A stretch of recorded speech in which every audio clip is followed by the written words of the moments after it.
Supervisors. Thank you. Dunn County Board of Supervisors will be held on Wednesday, June 21st, 2023, 7 o'clock in room 54. I'd like to welcome everybody that's here in person and on Zoom. First order of business is the Pledge of Allegiance.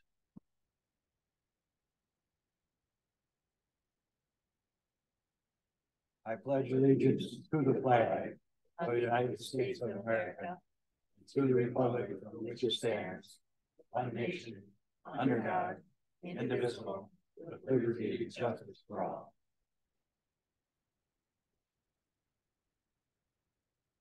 Next order of business is call of the roll.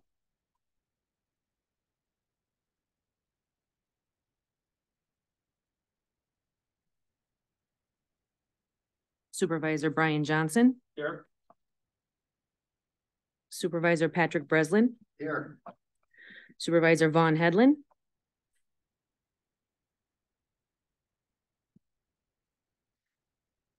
Supervisor Ron Score. Here. Supervisor Gary Steen. Here. Supervisor Jim Zons. Present. Supervisor Gary Bjork. Here. Supervisor Luke Wilsey. Here. Supervisor Tom Quinn. Here. Supervisor Michael Rogers. Here. Supervisor Corley Witzel. Here. Supervisor Mike Kinnear. Here. Supervisor Monica Barrier. Here. Supervisor John Calabrese. Here. Supervisor Don Keither. Here. Supervisor Ann Vogel. Supervisor Kelly McCullough. He's excused. Supervisor Sean Breslin. Here. Supervisor Carl Vandermeulen. Here.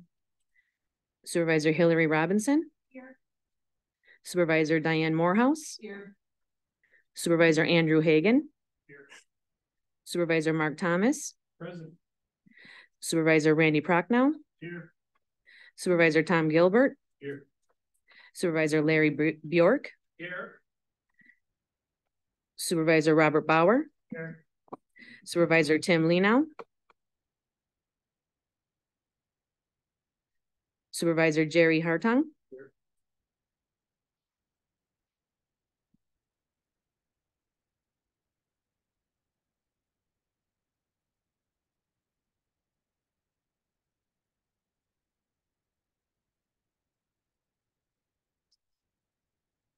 Thank you.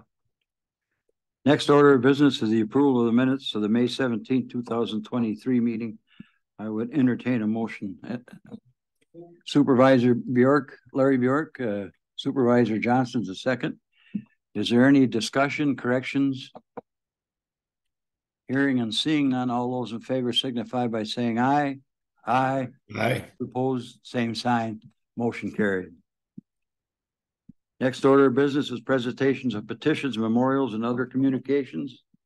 We'd like to honor Cindy Hoff of the Department of Human Services, retired on June 2nd after 26 and a half years, and Dennis Steinmeier from Highway retires on June 23rd after 21 years. We'd like to thank both those individuals for their long and dedicated service. Next order of business is public comment. Do we have some? We have some, evidently. Go ahead. Okay. Dear Chris, I want to thank you and the Board of Supervisors for the support of the Heritage Hall renovation project as reflected in the resolution passed yesterday. This action on the part of the board is incredibly meaningful to us and significant for emphasizing the importance of this project to our region. I believe it also models the collaborative approach to problem solving and progress that I have come to appreciate as a member of our community. Please extend my gratitude to the board for their support of the project, as well as for their service to our community. Best regards, Catherine Frank. Thank you. Is there any other comments? No. I'm not aware of any. The next order of business is appointments. Appoint Jill Noreen to replace Tim Lenow, Zoning Board of Adjustment. Term expires July 2026. Reappoint Patricia Hahn and Logan Mather to the Menominee Library Board. Term expires May 2026. Transportation Coordinating Committee, reappoint Suzanne Gaines. Term expires May 2026. All of these appointments will need board certification. I would entertain a motion approving that. Supervisor Morehouse. Supervisor Calabrese seconds. Is there any discussion?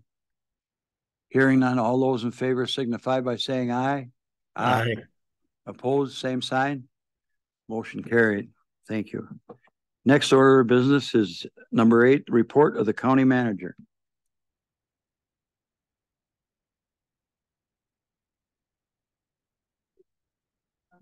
This evening with the purchase orders over $40,000. Any question about the two of those that were in your packet? No, we'll move along. I am inviting Melissa Gildenbach to come up and talk with us for a moment about Code Red. She'll give you a little spiel about that.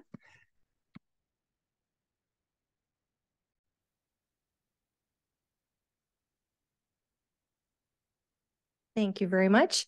My name is Melissa Gillenbach. I'm the Director of the Emergency Management and 911 Center here at Dunn County. And we have what we call a mass notification system, and that is Code Red. Dunn County has had this system for approximately 7 years. We actually just used it this evening. About an hour and a half ago, we do have a missing individual from the Boyceville area. And so we were able to use the system. So I'm going to tell you a little bit about it tonight. So I have a slide here for you, and then I have a little bit of maybe a minute or two for questions if you have any. So basically what it is it's a software program that we use in the dispatch center and emergency management. It's based out of Florida. And it's, been in operation since 1998. And like I said, we've only had it for about 7 years. It's very popular with a lot of the law enforcement agencies. Most of the counties in our region do have some form of mass notification, maybe not Code Red, but they do have a different one. These are different things that it could be used for. So like I said, tonight we actually did use it for a missing individual. We have used it in the past during the pandemic. We used it for a boil water situation that we had in one of our communities where there was a need for that. It's a good way to notify the public of things they need to be aware of, or things that need their attention. So like I said, severe weather is another thing that we can use it for. There are several ways that people are notified about severe weather, but our system here is another way that we can do that. Dan is running my presentation, so I do appreciate that. Thank you so much. Like I said, there's different things. We can have a target alert, so we can target just one area within Dunn County. Specific ways that people use it. Some people use it as an app on their mobile phone. You can receive it email, text, actual calls to your landline, if any of you still have a landline at your home. Definitely that is one advantage to Code Red, is we do receive that database from our phone company so that we are able to access and push those notifications out to landlines. So not everybody has to sign up. We have a short video, I believe. Yep. There's my video. And this will just give a little bit of an explanation about. Public agencies have a responsibility to alert and warn the public about emergencies, often in life and death situations. If an emergency threatens your area, how will you warn residents? Your team needs tools that can quickly activate emergency response plans. Code Red is an emergency notification platform from OnSolve that delivers geo-targeted alerts across different channels, including telephones, text message, email, social media, mobile apps, iPaws, and virtually any communication device. Whether you're sending alerts regarding evacuation orders, severe weather, sheltering in place, missing persons, coordinating first response teams, or power outage updates. Code Red is more than a notification tool. It fosters public engagement, allowing you to connect with your community quickly. Code Red uses geolocation technology to precisely target areas affected, allowing you to reach a specific geographic area, down to the street or floor of a building. Here's how it works. You simply draw a target area on a map. Choose your desired communication channels. Create your message and hit send. Messages are sent with just a few clicks. With more than 60 years of combined experience, OnSolve knows that you need a quick, efficient way to communicate with citizens. That's why we've made Code Red easily integrated into your existing workflows. Code Red has been battle-tested by more than 10,000 agencies across North America. Our highly trained client support staff is available 24 hours a day to be your first line of service when facing emergency situations. Know who is in your corner when you need it most. Code Red from OnSolve will be there when disaster strikes.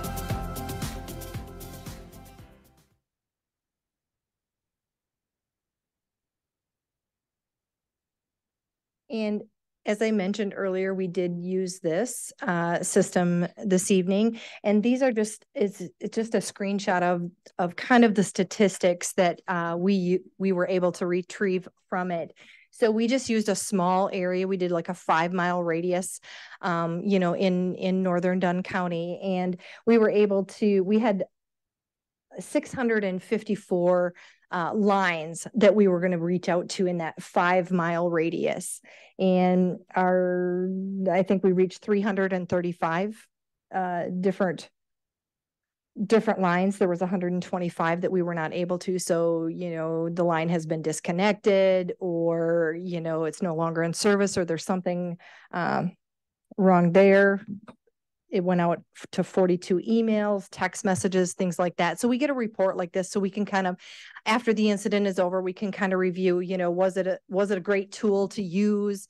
Did it work the way we want? Is there something we need to improve on it? So like I said, it's something that Dunn County has had for a while. We just upgraded the service that we had. We were limited to 50,000 minutes, and we upgraded to unlimited. So we now can use it unlimited for any need that any department in Dunn County has. So if you are on a committee, or you think that there's a department that could use it for a different, as a resource, we are more than willing to share this resource with another department in Dunn County. Like you said, it doesn't always have to be emergencies. There are general notifications and things like that. So, I encourage everybody to think about it. Is there a way that you could use it?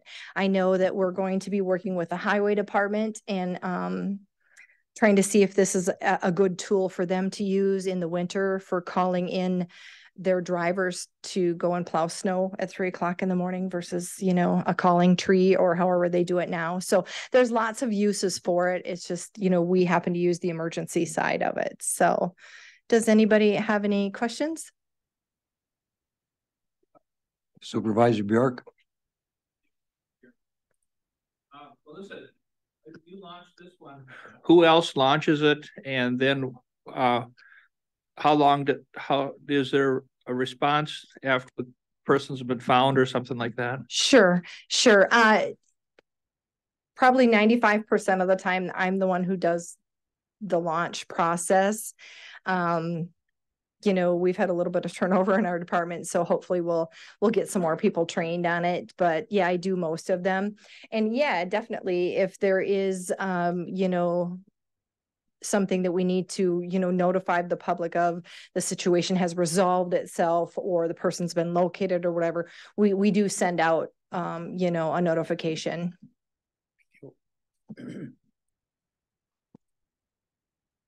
Any other questions?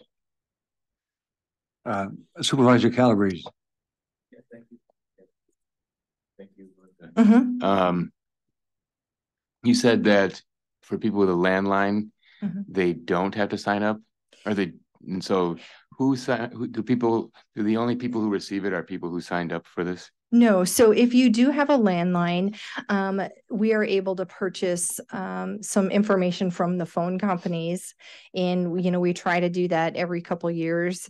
And we purchase that information for landline information only. If you do not have a landline and you want to receive information from us, you do need to sign up.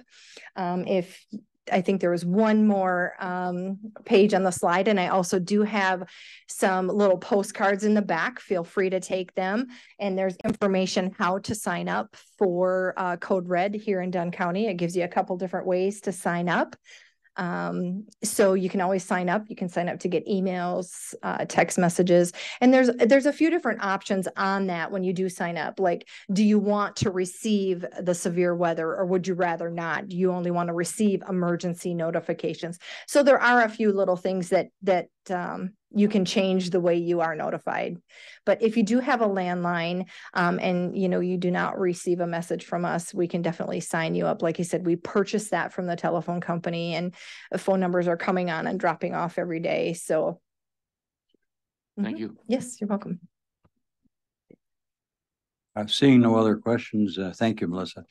Yeah, I did want to mention one other thing. Chris had encouraged me to kind of talk through maybe a tough situation that our department's been going through the last 24 to 36 hours. I don't know if any of you are familiar with, there was a incident in the city of Menominee that ended up on YouTube, and it really has gained a little bit of momentum. And some of the people who disagree with the way a situation was handled in the city of Menominee by the police department, they've been calling the communications center to voice their frustration about this situation and, how things are handled and just, I guess, law enforcement in general and a lot of different things. And our department has been taking a lot of phone calls with very hateful, very nasty comments. We've probably taken, I'm going to guess in 300-400 calls just in the last 24 hours of people who have some very, very nasty things to say. My team is trying to do the best that they can, because while we are taking these hateful messages where they're, swearing at us and calling us nasty names, we're also trying to balance that when we're taking emergency calls and non-emergency calls from the citizens of Dunn County who actually need a service from the Dunn County Communications Center. So Chris just wanted me to make you aware that we have been dealing with that. And, we do appreciate Chris's support and, everybody that has reached out to us and, offered some support. So it's been tough. The calls are slowing down. My team has been doing a really good job at it, but it's hard. One of my dispatchers said, I didn't realize there was that many hateful people out there, and it's hard. So I just wanted to let you know about that. Okay. Thank you, Melissa. Thank you.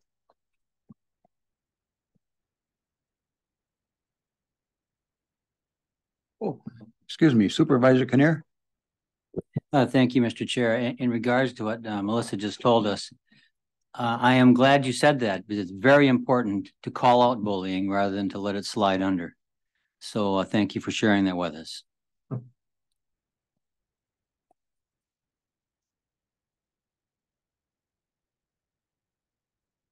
All right. In your packet, I just want to bring your attention to the fact that I included for you a document that's about mandated and non-mandated services. So I was thinking, I had a lot of time in the car today, and I was thinking about about the preparation that we're doing for the 2024 budget.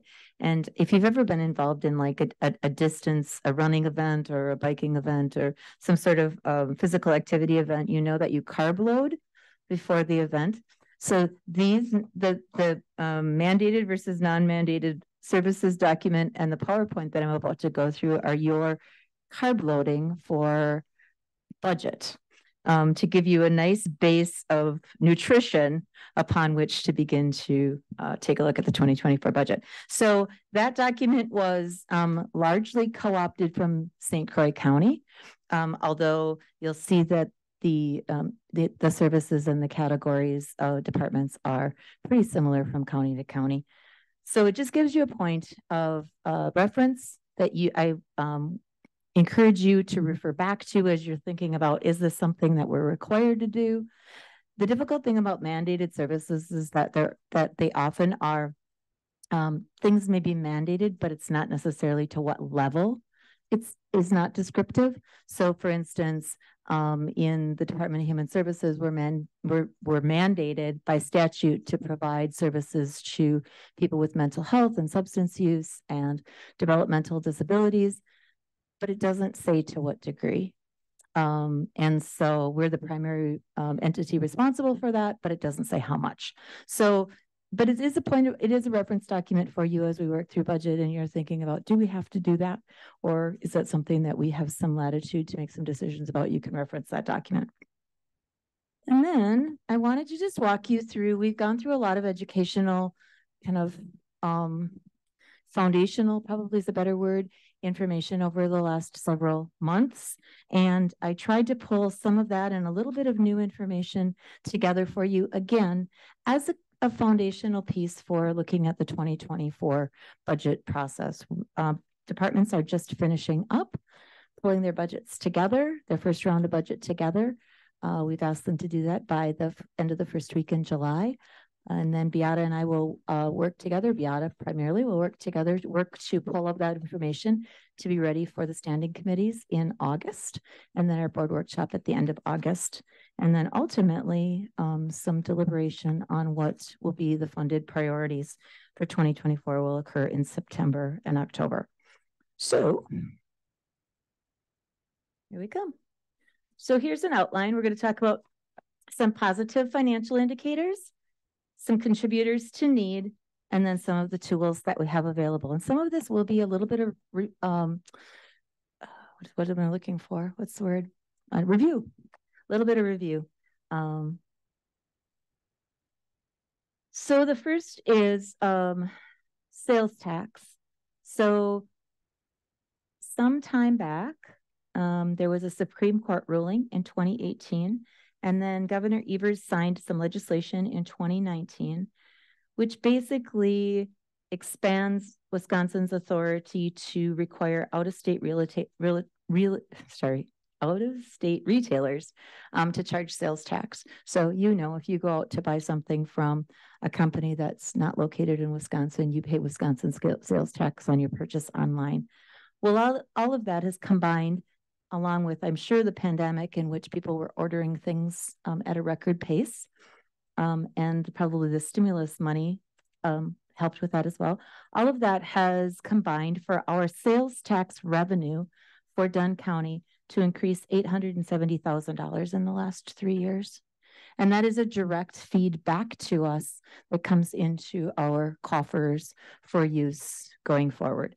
So last year in particular, I believe, if you look at 2021 to 2022, it's about a $600,000 bump in just that 1 year period of time. And we are trending higher this year. If you look in the middle column under May, we are trending higher this year than we were last year at this point.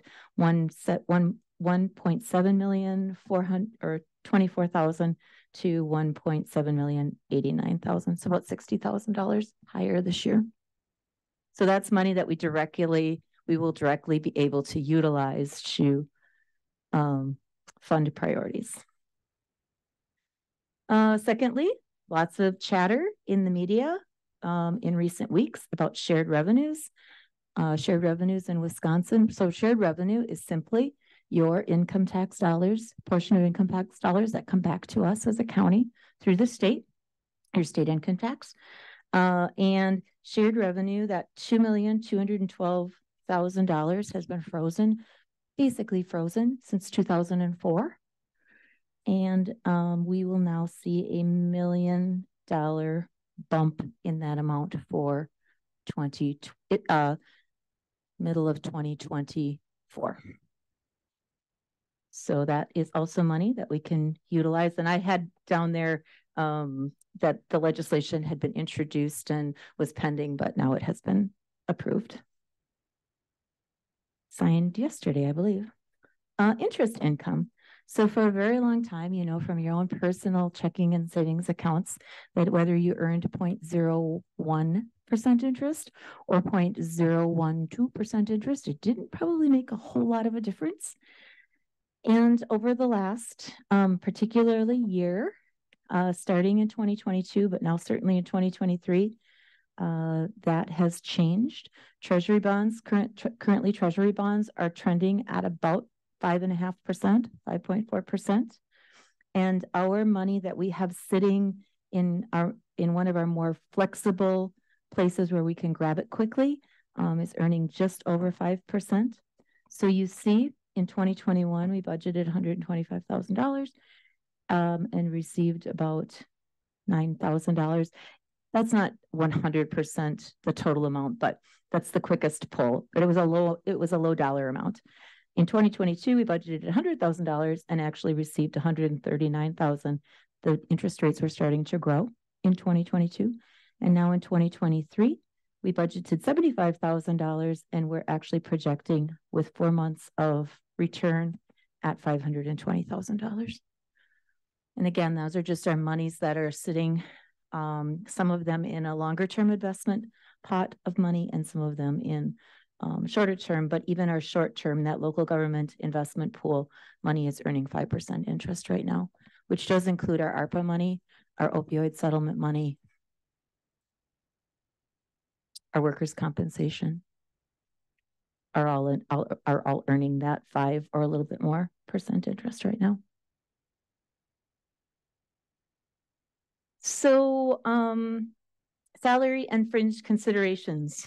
So we don't have solid renewal numbers yet from our insurance, but our implementation of some of the cost saving measures that we have utilized over the last year, and Jenna's going to do some more work on getting you more information about that over the next few months. But some of those implementation of a near site clinic, a cost shopping tool for being a savvy shopper for healthcare services, and our pharmacy benefit management group have served us very, very well.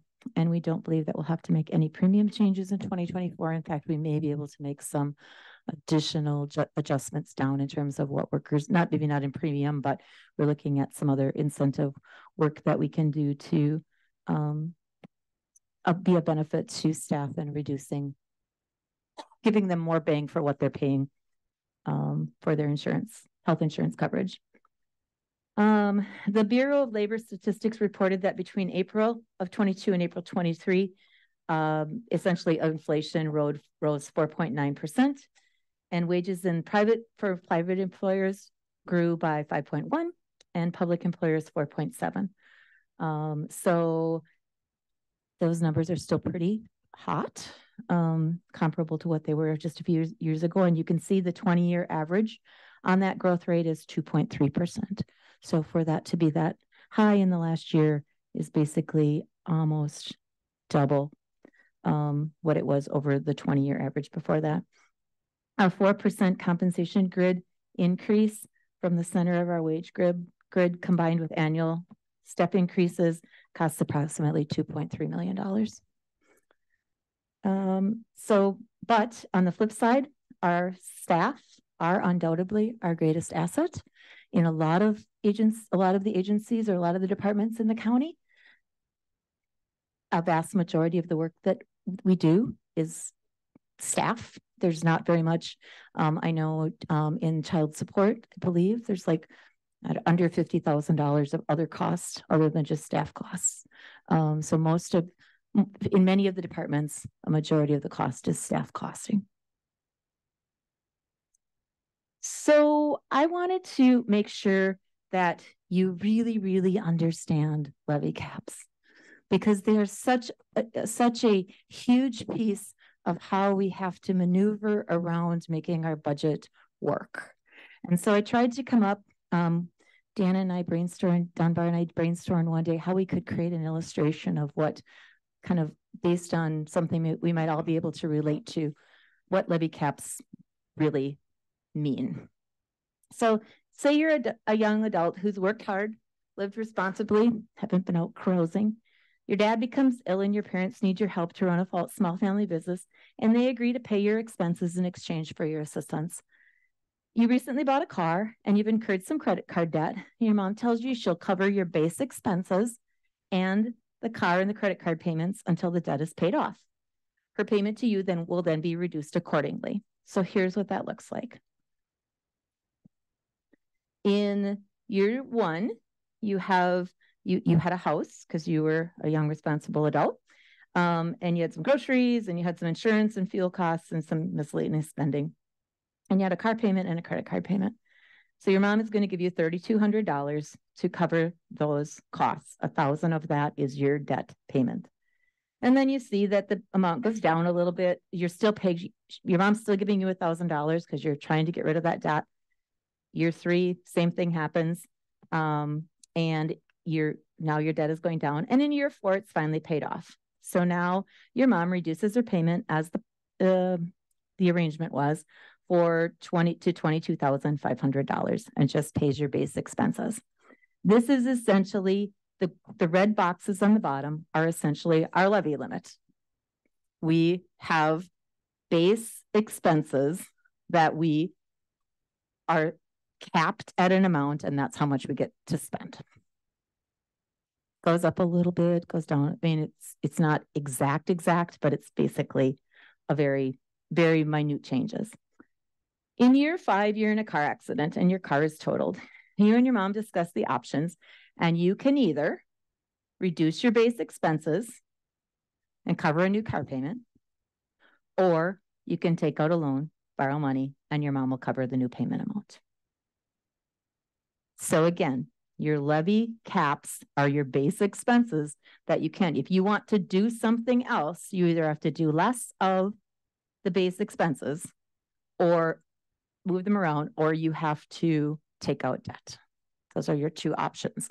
There is the whole issue of a referendum, but the county has not gone down that path, and we can talk more about that if you're ever interested in that. But essentially, for this budget year, the two options, should we have expenses over our base expenses, are either to reduce the categories as they exist or to borrow money. So here you can see that if we want to, this is just kind of an illustration with like real life money. Let's say we had salaries that were $200,000 and highway. We only did three things. We had a Department of Human Services, we had highway department, and we had salaries. And those added up to $600,000, and we had $1,000 of debt. And then in the next year, we had those same $600,000 of expenses, but our debt went down a little bit. So our tax collections are going to go down. We're not going to charge the taxpayers as much because we have our base expenses and the debt payment. And then in the third year, we pay off the debt, but our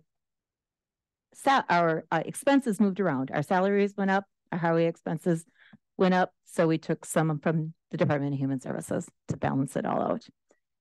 If we want to build or improve roads or put a new roof on the Judicial Center or buy more squad cars, the options are to shift costs like we did in the last square, or to borrow.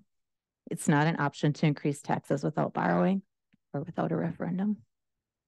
So I hope thinking about that in the context of sort of real life helps to illustrate that what levy caps mean for us. We are held to a dollar amount that we can only levy past with either a referendum or by borrowing additional money. Any questions about any of that so far? Okay, some items to consider. Here's our fund balance. In 2021 and end of 2021, we're just finishing our audit for 2022 and believe that our fund balance will grow. But at the end of 2021, it was just over $17 million. And we have enough fund balance to cover 60% of our levy costs in 2021, we had enough fund balance to cover 60% of our levy costs. And the recommended amount by the Government Finance Officers Association is to stay between the 25 and 33% mark. I guess that's what it says. So we have a healthy fund balance. So our unassigned fund balance, meaning that pot of money that we can spend pretty much on anything we would want to spend it on, is at $13.9 million. And if we were to establish a fund balance policy, which many municipalities, counties, and cities have in place, we could establish a plan to set an amount that we would keep that fund balance at, a percentage amount, and then determine in that fund balance policy how the surplus would be utilized. So in this particular case, if the recommended ratio is to be 25 to 35%, I don't think I'm going to convince all of you to go from 60% to 35%. I wouldn't even recommend going from 60% to 35%, but a reduction from 60% to 50% would allow us to reinvest almost $2.5 million of our fund balance in either one-time projects, debt reduction, or capital improvements. So we're going to talk more about fund balance policy over the next few months, but it is one of the tools that we have available to us if we wanted to implement that. So again, I won't go through these at length, but I did provide, again, because we toss a lot of words around and they mean something when you work in the finance world all of the time, but they don't probably mean a whole lot to I would say it's the grandma test, which your grandma understand, kind of what these things meant. So here's our existing debt service. You've seen this before. And you see that we essentially have our existing obligations take us into 2032. So about 9 more years. And next year in 2024, our debt service payment will be $4,480,000 of principal and $589,813 of interest for just a little over $5 million. So, and that is an amount that allows us to surpass the levy cap by that amount of money, that $5 million. So the taxpayers are paying for it, but we don't have to include it in our cap. So we talked a little bit about short-term borrowing, what that could look like. Essentially, the summary being we borrow some money at the very end of the year. We would turn around and repay it right at the beginning of the new year and then collect the taxes on it, which would be levied in just that year. Again, we aren't far enough in the budget process for me to tell you that we're going to need to do any of this. Borrowing, not borrowing, whatever. But I want you just to understand the tools and know what's available to you as we work through the process. And then the pros and the cons. It allows us to temporarily increase levy for debt. It's time limited. The county board decides which items should be borrowed for, and the total interest would be very small. The cons of it are that it does increase the levy for 1 year, the taxes for 1 year, has an impact on the taxpayers. You need to coordinate multiple steps in a short period of time at the end of the year, and it should not become an unanticipated habit. You make it a habit as long as you know that you're doing that, but you don't want to say 5 years in, oh, we've been doing it for 5 years and now we have to do it for forever. Okay. Lastly, I want to talk a little bit about the neighbors of Dunn County. You've seen this data before, but I just put it in a little bit different graphic for you. Essentially, over the decade between 2012 and 2021, and I don't have 22 on here because we don't have the final audit numbers, but the NDC operated at an operating surplus in every year except 2013. And that was the year that they moved into their new facility.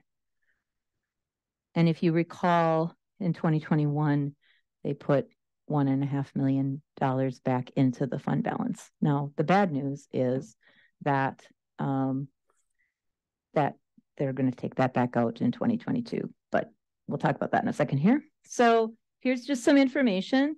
They moved into the current facility in late 2013. They hold 3 separate nursing home licenses with 3 households in each building, East, Central, and West.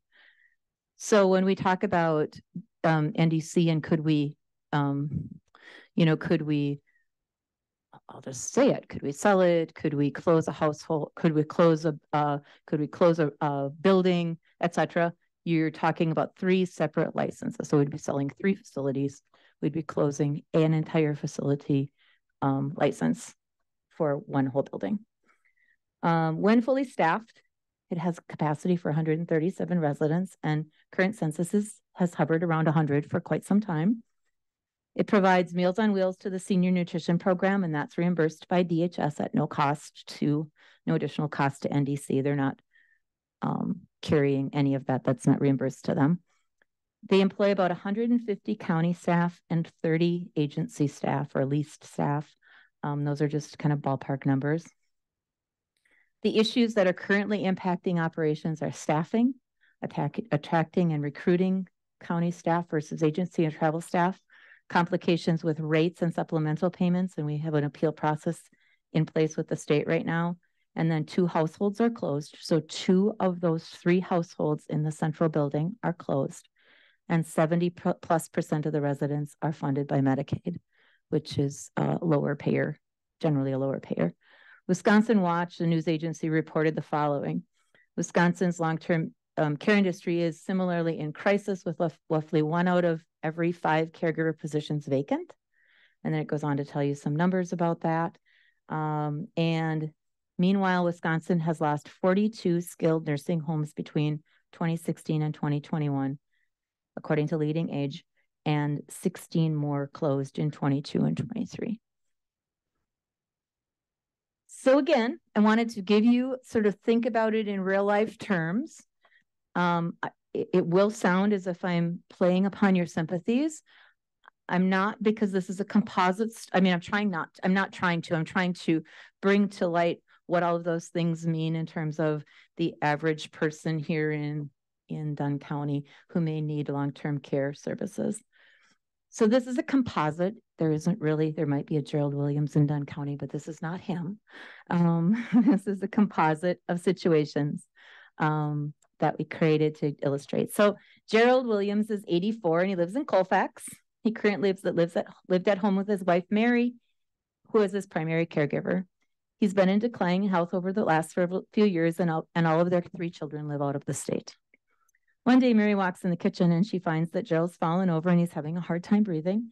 And she calls 911. He's taken to the hospital. He's in the emergency room at Mayo for 56 hours before an inpatient hospital bed is available.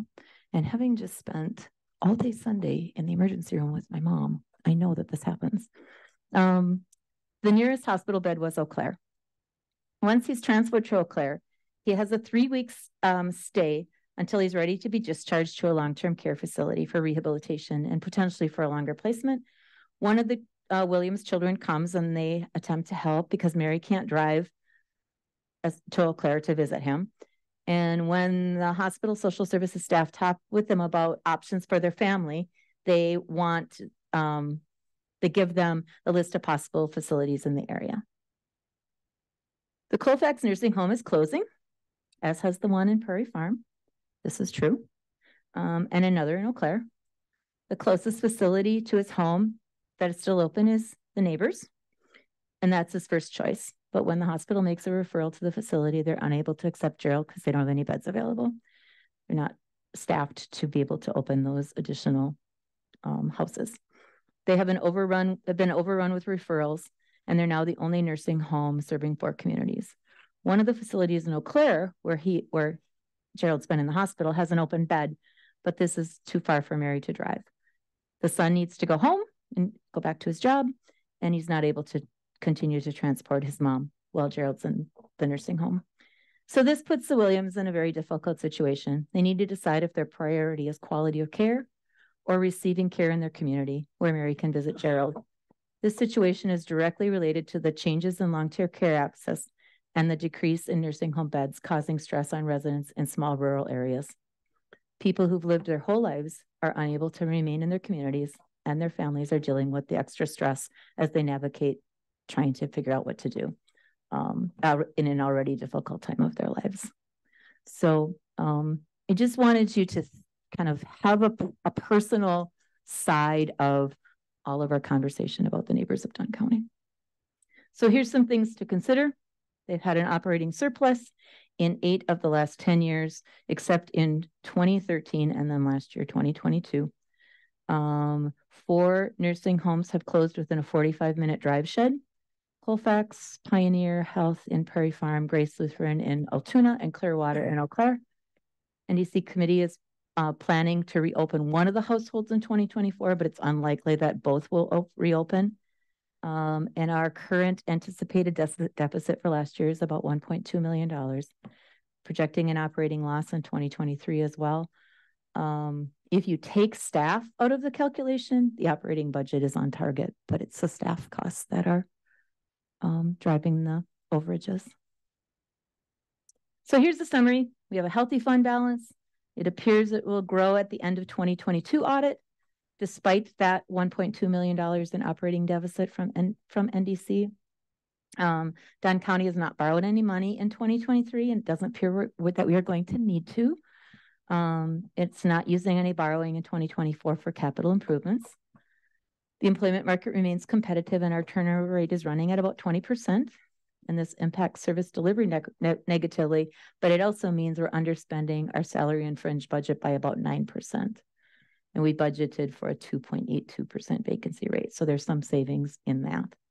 Sales tax and investment income to continue to grow, and implementation of a conservative fund balance could result in our ability to invest in some one-time projects. That is all of the dump of information for your carb load for 2024 budget. Any questions? Supervisor Larry Bjork. I'm sorry I have to ask this. Do we have a county sales tax? 0.5%. And how are we by state statute on how do you regulate? What can or what can we not do with county sales tax? I do not know an answer to that question. Anything, Nick said. Pardon me? Anything. It's a revenue. It's a revenue. Oh, you mean how can we spend it? Or what can we tax on? What I meant was, like we're regulated at levy limits. Oh. Are we regulated on how much county sales tax we can Yes. charge? 0.5% is all that's allowed for counties. So we are at the maximum in a county sales tax. Yes. The state has 5%, and then the county has added 0.5%. So if you listened in on any of the conversations about shared revenue, part of the sticking point was the ability for Milwaukee County and the city of Milwaukee to leverage additional sales tax to address their pension issues. And that was specific to them. Okay. Well, I guess that's where my question kind of started when I heard that discussion. Nice job. Thank you. Any other questions for Chris? Supervisor Quinn. Thank you, Mr. Chair. Excellent presentation, sobering. Regarding the nursing home situation, we closed our home care services maybe, I don't know, 6 years ago. 6 years ago, yeah. 5 years ago. Yeah. And do we have any handle, which is one of the options, it would be a possibility. Do we have any handle on how that service area is managing itself? I do not know. All right.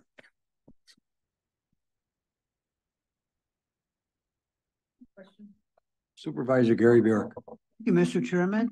I know a lot of people are not in favor of the levy limits, but as a paying a lot of taxes, I am a big favor of it. So I think that is a great idea, because otherwise, the county would, just keep on increasing and increasing. So I know it's hard, but it's also hard for the citizens to keep on having their taxes go up every year too. So I know it's not popular, but I'm very much in favor of the levy limits. Yep. And please don't hear me advocating in one direction or other. I mean, we have advocated for taking a look at the levy limits, but we also offered some suggestions like allowing counties to increase the sales tax if that were options. But my point of you understanding them is just to understand how they work when it comes to budgeting, that we can't just decide something's a really good idea and we're going to tax for it. We have to borrow. Yeah, Gary. How much of the sales tax do we keep? Does the state get a certain part? The stuff that they charge out of state businesses to tax, that's bought by the citizens of Wisconsin. Is there a percentage that the county gets to keep where the person lives, or does the state get? That 0.5% comes back directly to the county. So that's that. And that very first slide where it said it's grown $870,000 in the last 3 years, that's our 0.5% coming back to us. That would be a very good point to negotiate with the state, I would think. 0.5%. That was very fair. That was the attempt, but that was not adopted this time.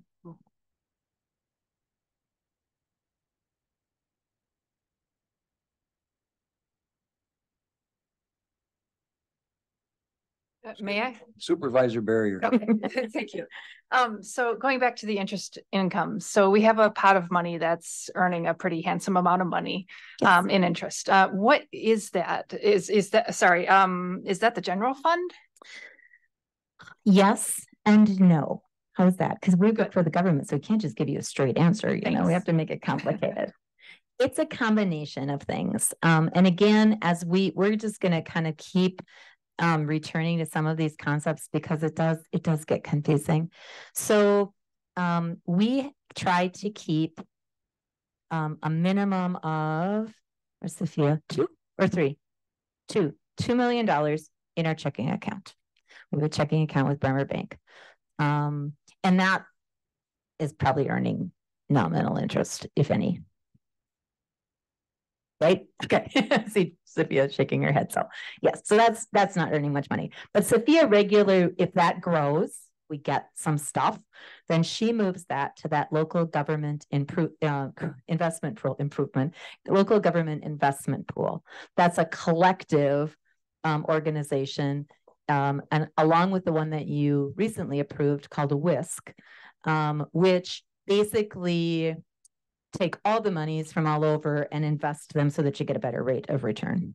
So some of our money is in, and some of our fund balance is in that LGIP, we call it, and WISC. And then we have about 600, it's earned some interest, 6 million, it's earned some interest. We also have $6 million plus with the interest.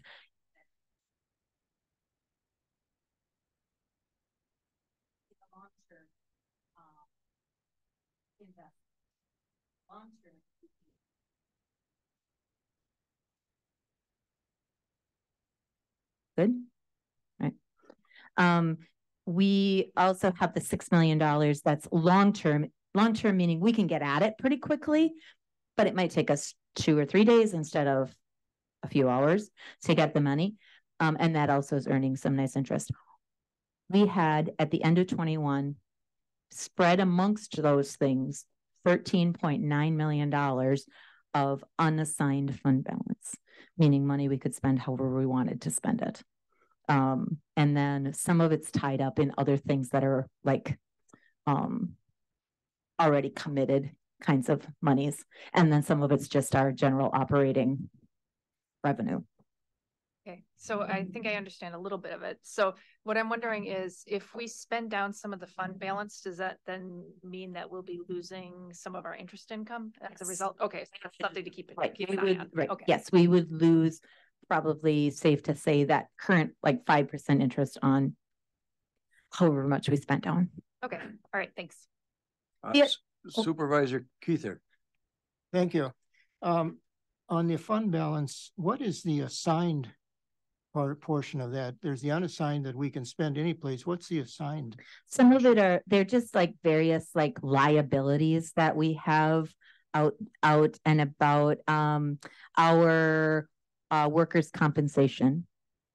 Like we can't just go willy-nilly and grab that and spend it because it has to sit in a fund in order to pay it out if it needed to be. So that would be one. Our health insurance has some funding our health insurance has a bank of money because we're a self-funded plan and we can't just go grab that and spend it. So those are assigned amounts of money. Any other questions? Supervisor Hagan. Yes, thank you. Going back to the LGIP for a second, looking at that, we have the 5.01%, and then the next slide you had was talking about the consumer price index, up to 4.9%. So am I visualizing it correctly that just based off of those two numbers that our LGIP is basically just staying even with the current inflation? Yeah, although I don't think they're not really tied to each other at all. It's the same. The LGIP numbers are healthy for the same reason that if you have a CD and you see the advertisements all of the time for invest your CD with us for 4 to 5 to 5.5% interest right now. It's the same kind of concept. It's just that interest rates, treasury bonds, CDs, those kinds of things are just trending high. All right, thank you. Any other questions? Hearing none, just a point of information on the Colfax nursing home. They're not closing. They're staying open, but all they're going to be is assisted living. Pardon? Assisted living. Yes. All of your nursing homes, if they take care of people that require a lot of care, they have to staff it to a certain level. And every nursing home is having a heck of a time having the correct amount of staff, which the neighbors is suffering too. So being I'm from Colfax, I thought I'd throw that out there. So let me just throw one last illustration for you because I like to think in word pictures so that they kind of help me understand that concept. And so one example that I've given around that, around our fund balances, let's say that Nick and I go into business together and we're going to sell widgets, and we are darned good widget makers. So we make a fair amount of profit in the first few years. We're doing great in our business, and we save some of that money so that we have some operating reserve in case there's a downturn, in case something happens to our widget production. There's a pandemic or there is inflation or something. We have our operating reserve set aside, some money set aside for an emergency. But if we keep saving money, even after we've met our operating reserve and don't reinvest it in our business, we're going to be short-sighted. Because what you'd want to do is to reinvest profit over your operating reserve into your business to grow your business. Now, I realize we're not a business, and I realize that it's not a perfect example, but it's one that I give you to think about that fund balance. If we just keep saving, it is so tempting. You guys all know, or I know, you probably know, when I save money, even if it's for my emergency fund, when an emergency comes up, I'm like, dang, I don't want to spend my emergency money. But that's exactly what I saved it for. So just to be thinking about it, it's so tempting to sit on it. But I think we have to balance that with the operational or the needs of the county to continue to, and we're reinvesting in could reinvest in the county and the work that the county does, roads, paying for capital improvements, reducing debt, etc. All right, thank you very much. Does that end your uplifting performance there? All right, thank you. The next order of business is reports to the departments, and the first department, highway operations. Dustin, would you like to come up and address us? And even if you don't want to, please come.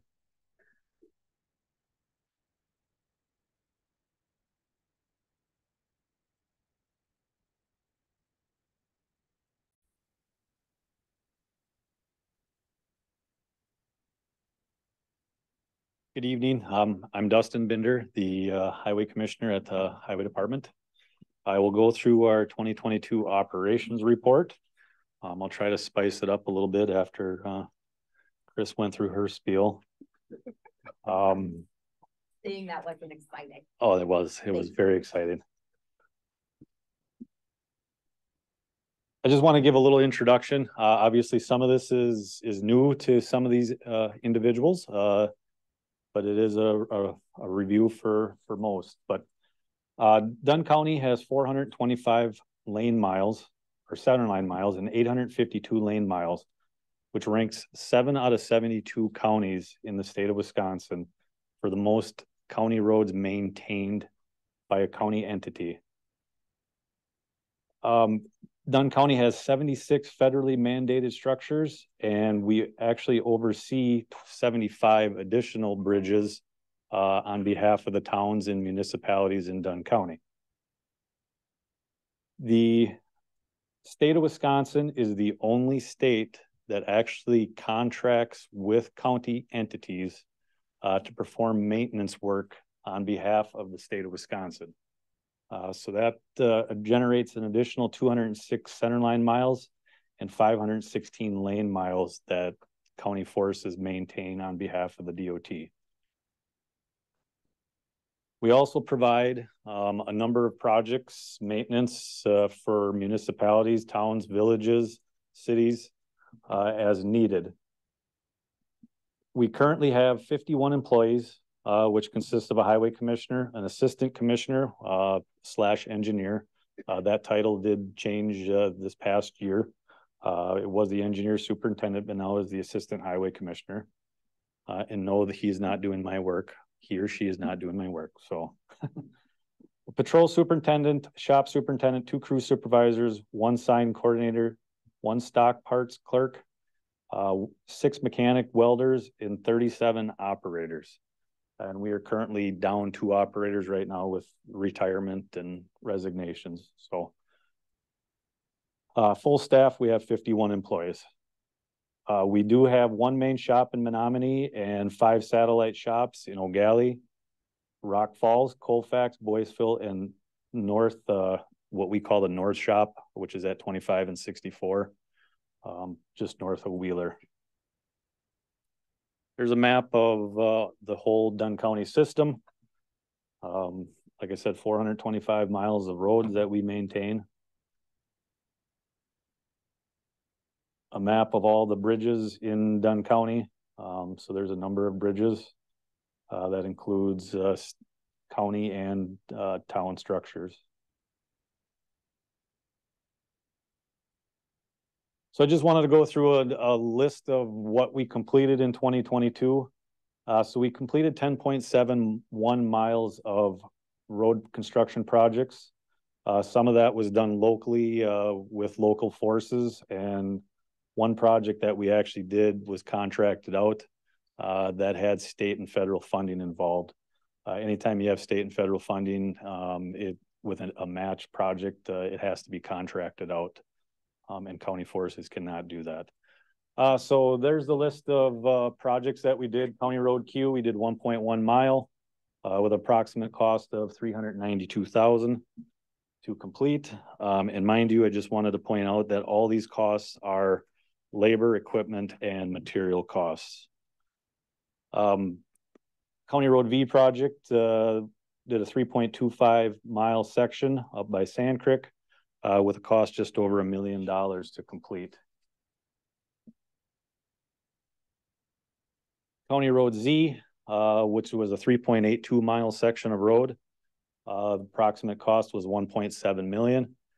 This particular reasoning for the increased cost on this particular section of road is this road, from what I hear, was 60 years old or older. So the older the road is, the more it costs to maintain it and fix it up. And last but not least, the County Road H project north of Elk Mound. That was the contracted project that has 80% federal funds and 20% local match. So you can see the project cost was $2.3 million, of which the county paid $469,000. There were 2 bridge structures that were replaced in 2022. We had 2 bridges, one in just north of Connorsville on County Road, in Connorsville on County Road K. And then the other one was on County Road Q, just north of Knapp. And I have project costs, and those were contracted projects as well with federal and local match. There's just a number of pictures. Like I said, pictures are worth 1,000 words. So there's the great work that Dunn County forces do once completed. And those are the two bridge structures that were replaced. So county maintenance, we approximately did $2.2 million worth of county maintenance. And there's the long list of what is all included with those maintenance projects. County winter maintenance generated a $1.4 million in expenses last year, which was slightly above average for our 5-year average. Typically, it's about 1.3 is our average, and it was above average for 2022. Went through a long list of quantities of materials that we utilize. It is eye-opening to realize how much materials it takes to maintain and safe roads during the winter time. So we used approximately 1,700 or 1,800 tons of salt on the county system and 9,300 tons on the state system, which generates a large cost when you look at the overall cost of $88.40 per ton for those materials. So winter maintenance costs a lot, and unfortunately we have nothing to show for it at the end of the year. So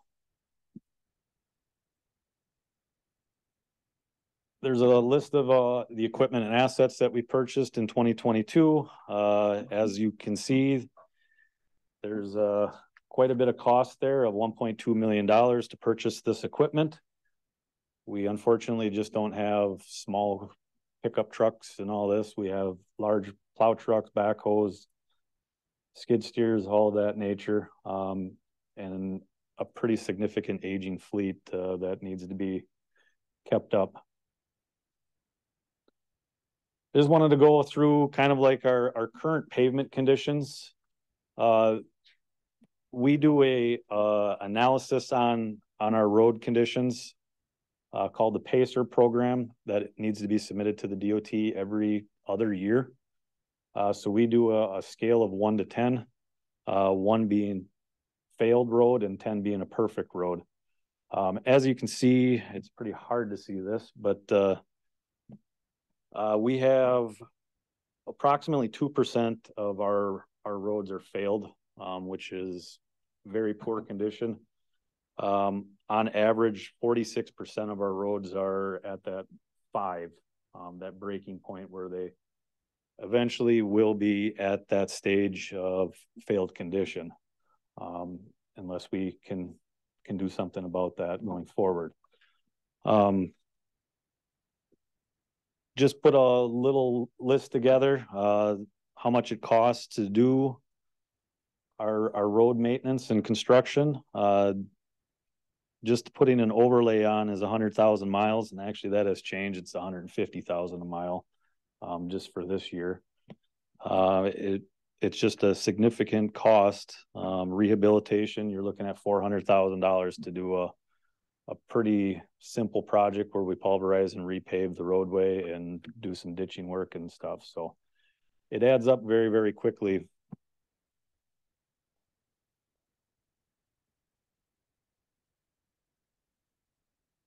Like I said, overall, this is the condition state of our roads on a scale of 1 to 10. Majority of our roads are in that 5 to 6 range. And I can tell you right now, we budget basically to fix our condition state 1s and 2s and 3s and 4s. Significant outlook, I should say, is it looks bleak. I hate to say it. It does look bleak for the future to reconstruct these roads the way they need to be. Looking ahead at our 5-year plan, we are looking at trying to improve as many roads as we can, obviously financially. There is some pretty significant projects coming up here in the next year.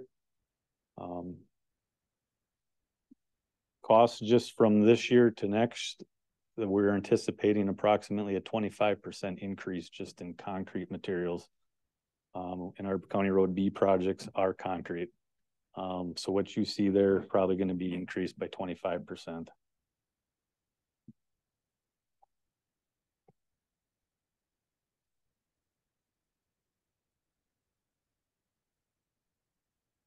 And then I apologize. I don't believe these last two slides were in your packet, but they are here. I know, Mike, you. So our overall highway budget in 2022 is about 15.7, which was approximately a 14% increase from the 2021 highway budget. In 2022, the vehicle registration fee generated a $787,000 roughly. Can't speak, sorry. That money that is generated from the vehicle registration fee was used for our county maintenance projects, such as seal coating, crack filling, and pavement repairs. And as you recall, we had $2.2 million worth of expenses in just general maintenance, of which that helped complete those projects. So obviously, we try to find ways every year. How do we reduce this? We are looking at trying to use more brine materials for winter maintenance. Brine materials are basically salt water that we would put on the roadways instead of actual granular salt. So that has a much less cost to it. Costs about 15 cents per gallon to use salt brine versus 88.40 per ton. You have to use a lot more liquid than granular salt, but it is a lot more cost effective. We are looking at implementing more brine. We are utilizing herbicides for mowing and to reduce our mowing operation costs, which has significantly decreased over the years. And we just obviously continue to strive to do the best we can with the budget we're presented. And like I said, it's unfortunate. Like I've said, we're trying to do more with less. Costs are changing dramatically over the years. Costs of equipment are rising, costs of materials are rising, labor costs are rising. And we did have an increase in 2022, and we did have an increase here in 2023 as well. So we are going in the right direction. So I guess that's my operations report for 2022. And if there's any questions, keep them short and sweet, I guess. Supervisor Larry Bjork. Mr. Chairman, I have two questions. Number one, do we manufacture our own brine, or is that a product you have to purchase already in solution? And then number two, what's the term or definition of a wide-shouldered road like County Trunk E or B going north? Are they transitor routes, or is there a special name for them? And what does it take for the county to have that wide shoulder versus not have it? So yes, we do have our own salt brine maker. The Wisconsin DOT actually did purchase that salt brine maker. It's an automated system. It's just a press of a button, and it basically makes the brine materials. The second answer is the road has to be a collector, a major collector, or a minor collectors before we would put a road that wide. And County Road B and E are collectors, which is based on the ADT values. So it's increased vehicle traffic on that road. Sure, nice to take a haybine down a collector road versus not. I would like to do that to every road, but it costs a lot more money. Oh yeah, that's fine. Are there any other questions for Dustin? Seeing none, thank you very much. Thank you. The next department we'll hear from is the Health Department. KT?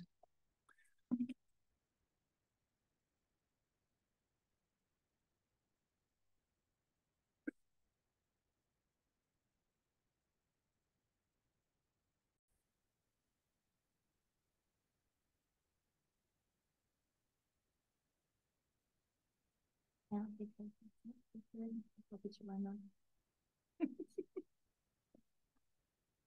didn't realize I didn't get a clicker.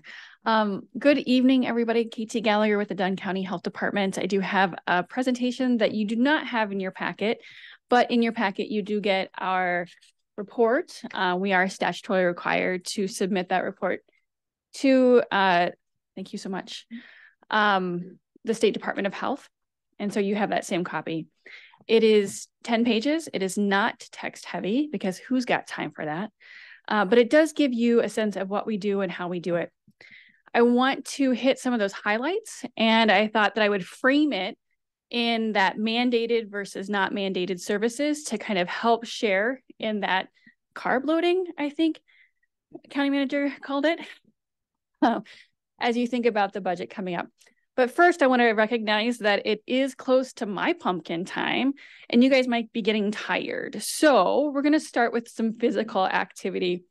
I want to see a show of hands of who has used the health department in the last year. Show of hands. All right, let's see if we can change that idea.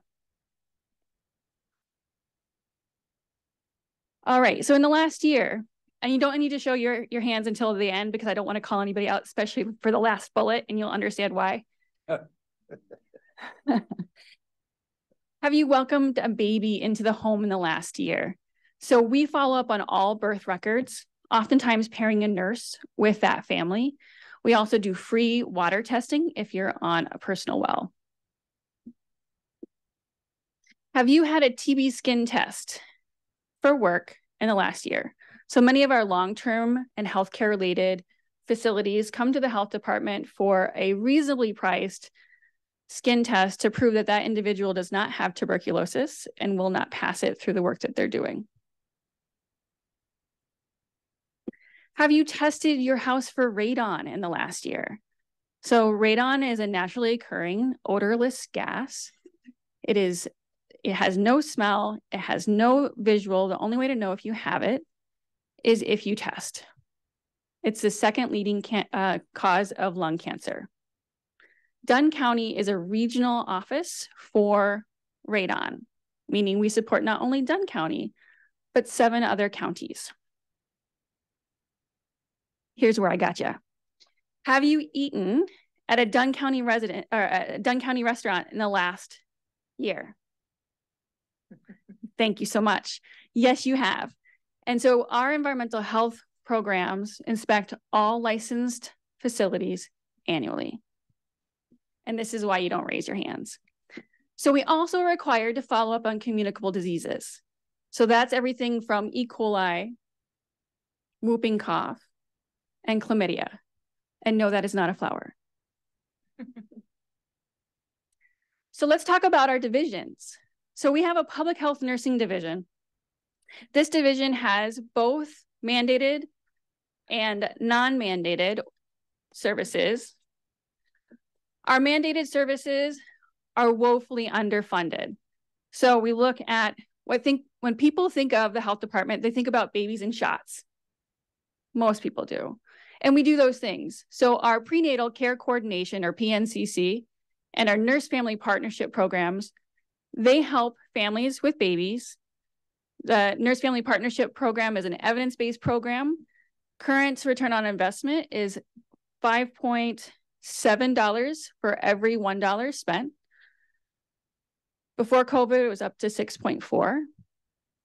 And that pairs families with their own personal nurse. It has the opportunity and the ability to interrupt intergenerational poverty. We have better pregnancy outcomes. We have better health of babies. We do this through our maternal health programming. We also follow up with communicable diseases. People know that now that we've all lived through, most of us have lived through COVID. But we also do that for other statutorily required communicable diseases, like E. coli, like sexually transmitted illnesses, like tuberculosis, like measles. And I think it's really important to know that we follow up on those cases because you go to your doctor, you get tested, and it comes to us automatically, which is not always the case in all states. Wisconsin has a very robust system to communicate to local health departments about positive cases. It's also important, getting back to the shots part of what we do, is that we provide immunizations for families, typically families that are underinsured, uninsured, or have Badger care. And one of the statistics you would find in our annual report is that 2/3 of children at 24 months are up to date on all of their shots. That is really low.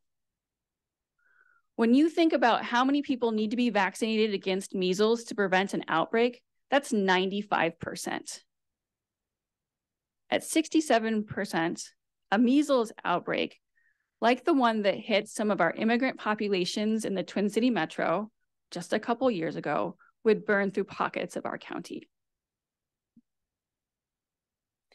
We're also required to do injury prevention. Some of our injury prevention programming looks like bike helmets. If you guys were at the Friends of the Red Cedar event, we handed out 50 bike helmets properly fitted by nurses to make sure that those littles had their noggins protected.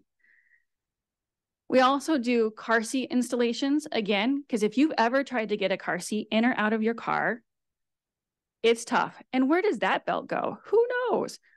Our nurses know, and they can help you get it set up right. So you have confidence that the way the car seat is set up in your car will keep your child, grandchild, or whatever little you have in the back seat safe.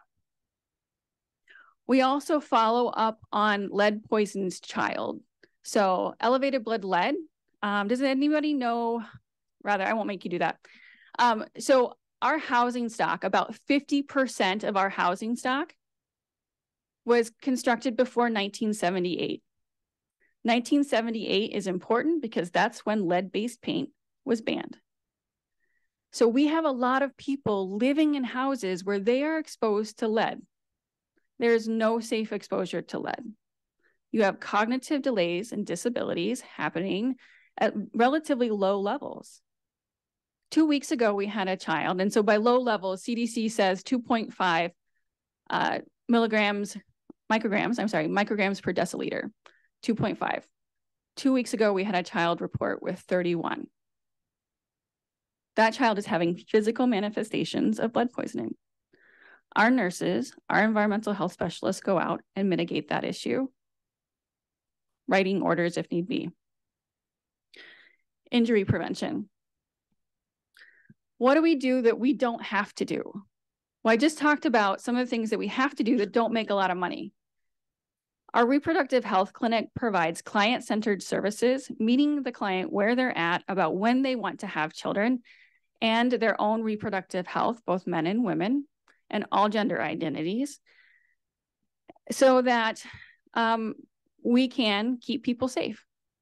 If you read through our report, you'll see that our STI rates are pretty high. And that's not just because we're relatively young in the demographic.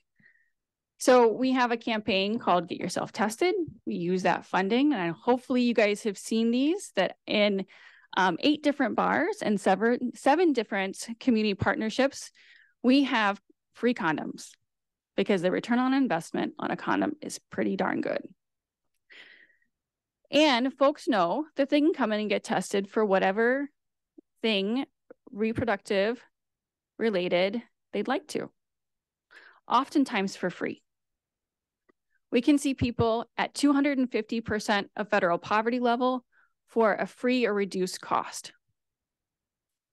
Pre-COVID, we were bringing in about $200,000 a year. Now we're at about 80 because people haven't been seeing their doctors, their dentists, and their gynecologists as regularly as they had before COVID.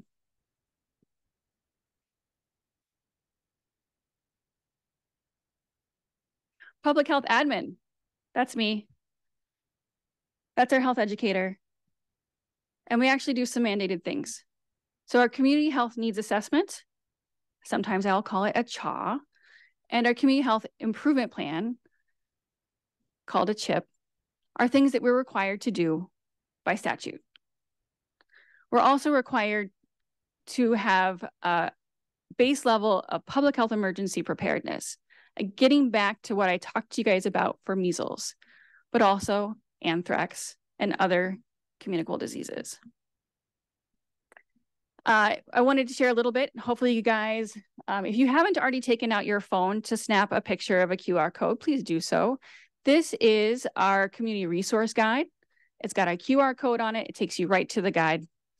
Our mental health and wellness action team, part of Health Done Right, was the driving force. It's in our chip behind this resource guide, and you will find them all over town.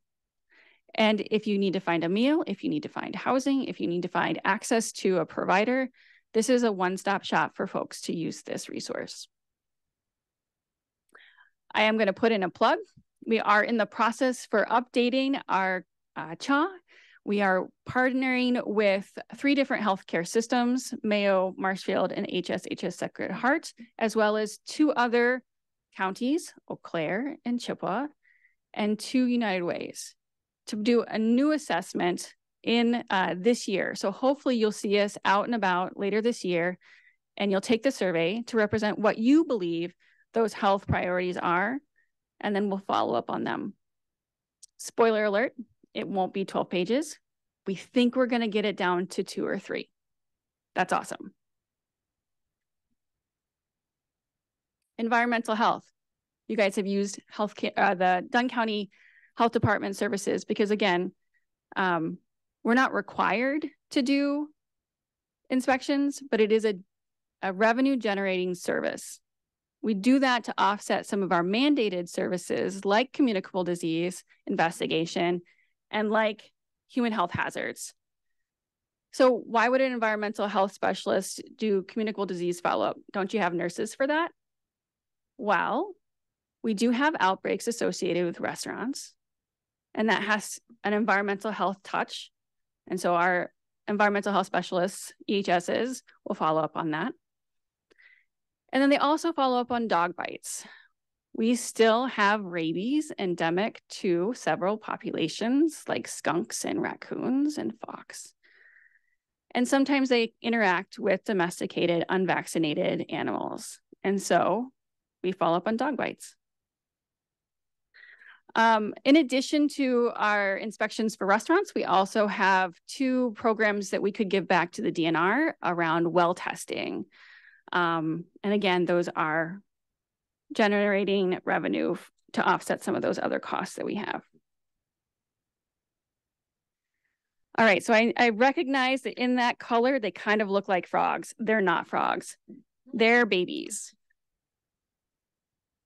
So when you think about public health nutrition, I want you to think about 5 littles, you know, children under the age of 5 in Dunn County. So 40% of children under 5 in Dunn County are WIC eligible. 40%. That means their family makes 185% of federal poverty level or less. That number is hard to wrap your head around. What is 185% of federal poverty? So that's a family of 4 making $55,000 a year. That seems like a lot, right? So if you look at DPI's website on the school district of Menominee, you'll see that their teachers make between $42,000 and $70,000 a year. Average is $57,000. So you have a teacher and you have 3 kids. That teacher is likely eligible for WIC. But they make so much money, they don't need that.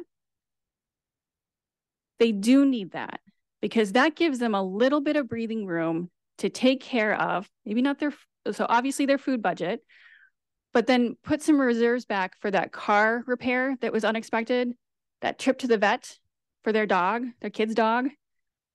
It gives them that breathing room. It could also look like a 2-parent, 2-child household. So if you look at our most common jobs, we have a lot of folks that are personal care attendants. They make about $13 to $14 an hour. We have a lot of jobs in manufacturing. If you look up The common wage for material handlers, they make about $16 an hour. So you can have 2 working adults and still be eligible. And again, this isn't a handout, it's a hand up. They put into the services with their tax base now, before, and then after. So our public health, nutrition, and WIC directors support the community, making sure that our most vulnerable have something to eat that's nutritious and help them with a hand up. And there's our contact information. No sleepers yet. I'm in good company. Any questions?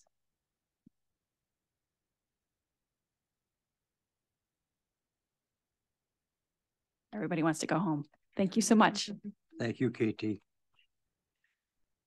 The next report will be for the UW Extension. Kristen, would you like to enlighten us? Would you like to enlighten us? Please introduce yourselves, ladies. Thank you. Good evening. And yes, we're getting tired, so I'll keep this to about an hour. That's okay. So I just want to thank you for the opportunity to share about Extension and some of the things that we're doing and our work. And also thank you for your continued support and your partnership. We've had a lot of changes in Extension over the last year, personnel changes, not necessarily programming. One of those is my position. My name is Kristen Bruder. I'm the area director and I cover Dunn County. I also cover Chippewa and Eau Claire counties. My position is completely funded by Extension, UW-Madison Division of Extension, and was previously held by Catherine Emanuel. You may remember Catherine. Last year, Jason Hausler was in this position in an interim role. So you may have remembered Jason giving this report last year. I'm thinking I'll stick around for a little bit, so you'll see my face over the next few years, I hope. I took over in September. I'm not new to this position, nor am I new to Dunn County. About 6 years ago, I left my position in Extension in Dunn County, which I held for approximately 12 years as what was then the family living educator. So some of your faces are new. But a lot of faces that I've seen, I have worked with over the years. And so it's really exciting to come back.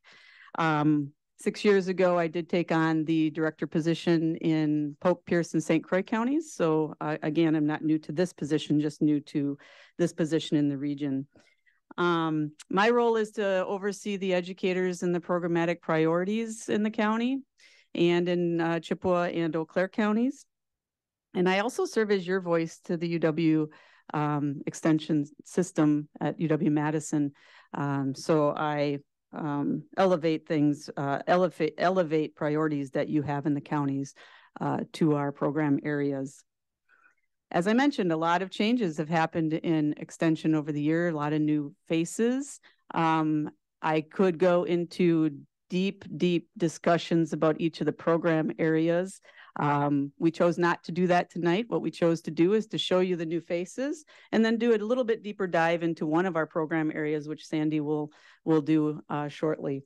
So, oh, I have the clicker. Thank you, KT, for keeping that up here. So a few of the new faces, Louisa actually is not a new face, but she is in a new program area. So she was the 4-H educator. She moved to Human Development and Relationships, which Stephanie held prior. She's currently has assessed the needs in the counties, and she's doing some parent programming and leadership roles in the community, supporting families and youth. Zach took over the 4-H educator position in January. And he's meeting new people. He's getting to know the 4-H program here in Dunn County. And he's also focusing on community-wide recruitment and promotion. Melissa is our new outreach support associate. Melissa took over for Michelle. Michelle took on actually, we stole her in Extension. She took on a state position in the Ag Institute. And Melissa is actively learning about the county and state processes and supporting our educators. She'll go into more of the outreach part of her position as she learns those processes. It's pretty cumbersome. So these programs and staff cover Dunn County primarily. These staff that I'll introduce, they cover all 3 counties. So the Eau Claire, Chippewa, and Dunn counties. So Addison is our community food systems educator, and he's engaged with local producers to determine how to better support them and to support their businesses. Jerry and Lissa, crops and soils and dairy. They began their work in Dunn County in April, so they're currently assessing needs and working towards introducing them to the ag groups and farming communities. Margaret, horticulture educator. She promotes the adoption of environmentally sound practices within horticulture through direct outreach and programming. And then our FoodWise staff takes up the bottom. So Sandy will come forward in a moment to introduce the staff and some programming, and she's going to do a little bit deeper dive into Market Match and how that has impacted Dunn County. So I invite you to come visit with our staff to learn more about their programming. You do have our report in your packet for our annual report for 2022, which gives you a little bit more of an in-depth look into all of these program areas. We also put out our annual or our monthly activity report to our committee. I would invite you to read through that monthly to see what our educators are up to. I would also enjoy visiting with each and every one of you over a cup of coffee. Get away from the mundaneness of the job, just to learn more about what your needs are, your constituent needs, and how Extension might be able to assist.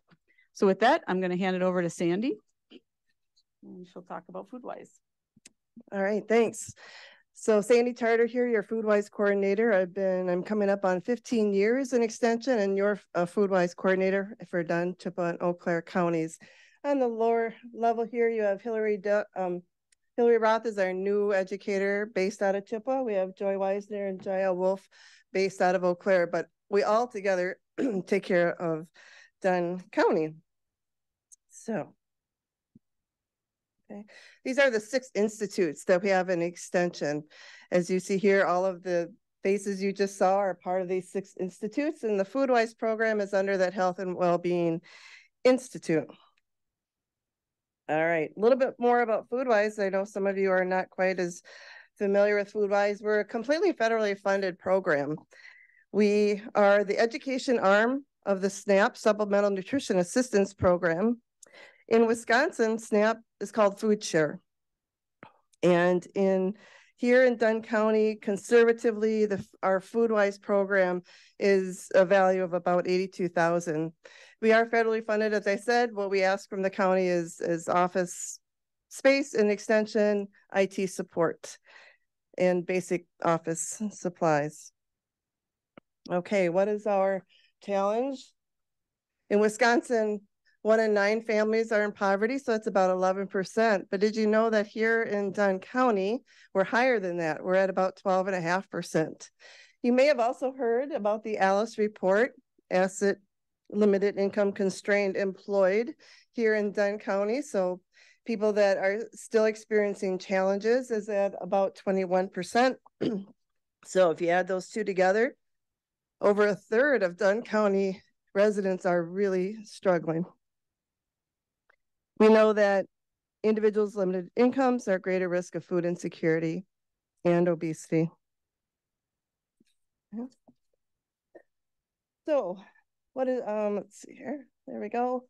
What do we do in FoodWise? We help our little ones try new foods and learn about nutrition. We help our parents raise healthy eaters and stretch their food dollars. And then we can also work within the community a little bit as part of our FTE around making that healthy choice an easier choice in our communities where people are living, working, playing, and so forth. All right, and who do we teach? So we can go to schools that are over 50% free and reduced lunch participation rate. Here in Dunn County, that's River Heights, long-standing school we work with. And new this year was Downsville. They went over that 50% rate. And so we also outreach to Boys and Girls Club. We work with parents at Head Start and WIC. We're eligible to go to food pantries. We can work with seniors. So my team and I started the Strong Bodies program Tuesday, Thursdays. It's a virtual program. We still support that. We went to Shirley Doan Senior Center and provided a series there. We can work with Hmong elders. We work with adults in transition. We just finished up a series at Bridge to Hope, and we outreach to Workforce Resource, FSET, which is a, Food Share Employment Training Program. All right. So we are not open to the community at large for our teaching, which is a bit of a frustration, but there are a few ways that I, in my position, can help the community, and that's working with creating those connections, working with the Under Health Done Right that you may have seen and heard KT talk about. I work with the Chronic Disease Prevention Action Team in all 3 counties. So even before Health Done Right was together as a coalition, I worked with Eat Well Dunn County. So these are just a listing of a few things that we promoted within the county. We brought in the FNV promotion. Dix was a fantastic partner, lots of posters and directionals and shelf talkers and in the store. I went around to the outskirts of Dunn County and got equipment into our gas stations. Because as you know, in a rural area, families go to the gas station when they need to pick up some food sometimes, because we're in the desert. There's not a grocery store everywhere. I had a conversation in Eau Claire, and that led to the summer activity passport. I thought we can do that in Dunn County. And so for 2 years, through that Chronic Disease Prevention Action Team, we worked with the summer activity passport, and now we're getting our legs under us in Dunn County. Thanks to Tammy Simon at Explore Menominee in the Chamber, she's on board, and so that developed into our Winter Fun and Done this past year, and now currently we start our Summer Fun and Done. And then also through the grant that Community Foundation gave to Health Done Right to our it was about 50,000. It trickled down about 10,000 to each of those action teams.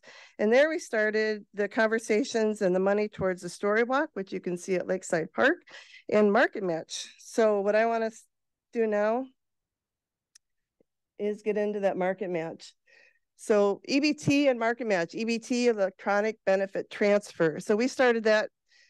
I worked with Robin Thibodeau a few years ago. So food share families can go to the market, use their Quest card, use their state benefits, buy tokens, and use it as cash with the vendors at our farmers market. So that's been going on for a few years now. Up to 2020, it was at about $1,700 of that EBT.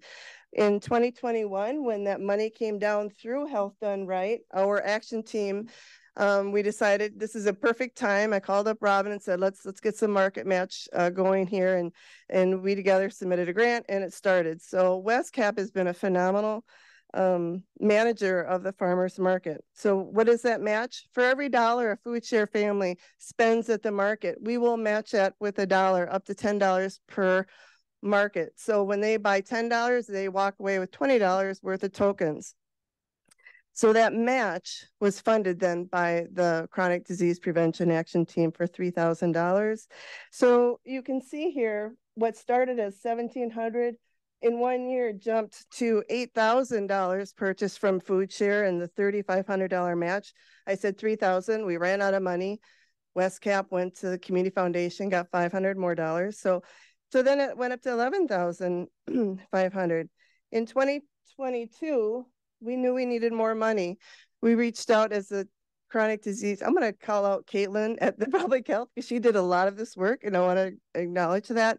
We went to Mayo Health System, received $4,000. We went to Marshall Clinic, received $2,000. So of that $6,000, we matched in 2022 $5,012. So we're really growing that program.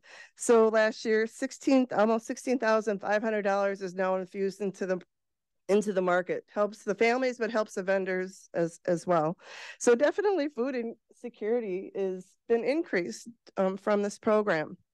Every year we need those funds for that match. So this year you're wondering, where do we get the money? This year WestCap was able to get some money from Community Foundation. It's probably not going to last. I'm going to put out a shameless plug. If you know of a business in town that you think would like to support this match program for our food share families, please let me know. It's going to keep growing. It's an amazing incentive for our food share families. And that is what I had. So thank you. Any questions for Kristen or myself? Supervisor Bjork, Larry.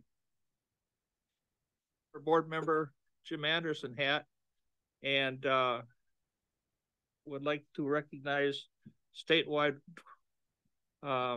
winners in their programs with Jerry Clark and Katie that Montauk that serve Dunn County. And then for the rest of the board members, I think it's real interesting on their annual report, this last page on the mandated things that Extension does. And to give you just kind of a good example, one of them will be exhibiting 3 heifers at Northern Wisconsin State Fair. And to exhibit, you have to have a premise identification number that everybody's there, knows where they come from.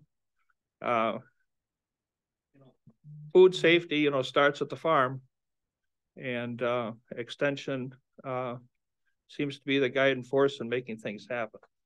So congratulations, Extension. Thank you. Supervisor Bjork, any other questions? Thank you. Yes, thank you. Thank you, ladies, very much. The next person to speak will be Marcy, the medical examiner.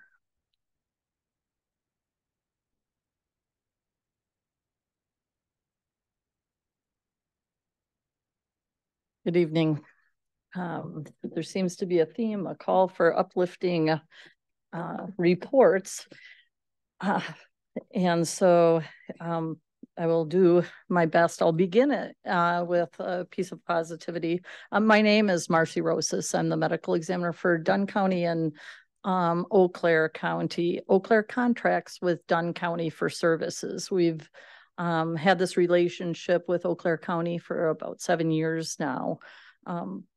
Our office consists of 8 employees, 4 full-time employees and 4 part-time employees. We're staffed with the medical examiner, 3 chief deputy medical examiners who are all full-time, and 4 part-time deputy medical examiners. We cover 24/7, 365 days a year. Typically, we have 2 medical examiners on duty at a time per state statutes. So the mission of our office is to provide a voice for the deceased in terms of investigating and ultimately ruling on manner and cause of death.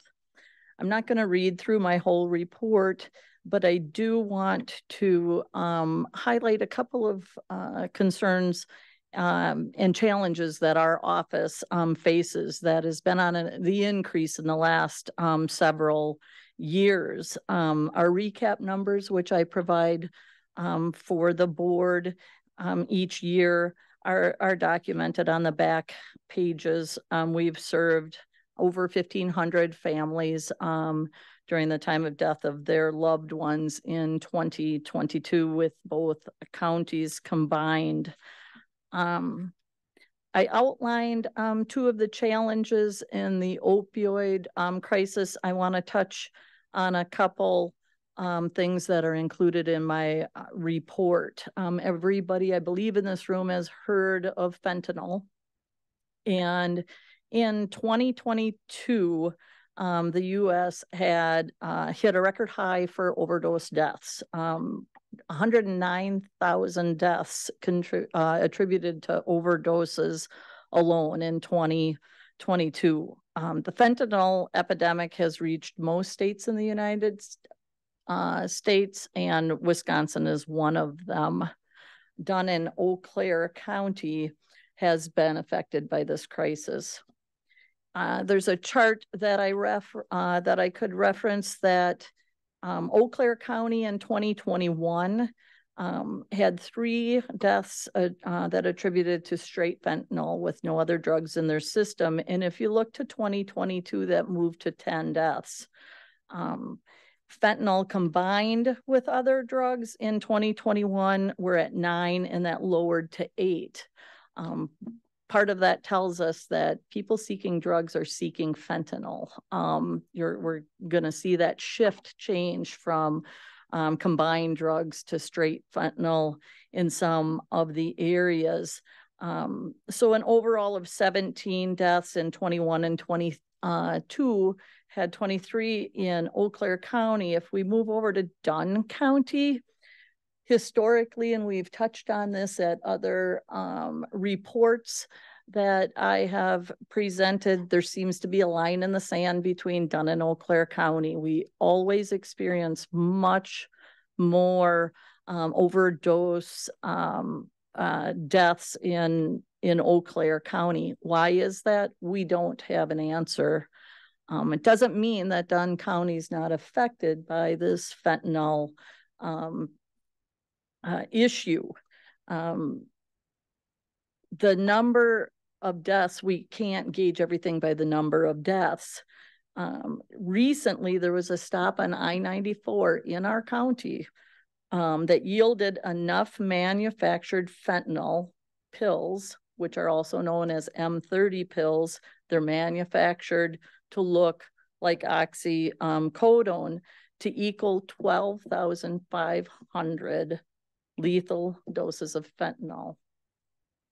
And that was in our county just recently in 2023.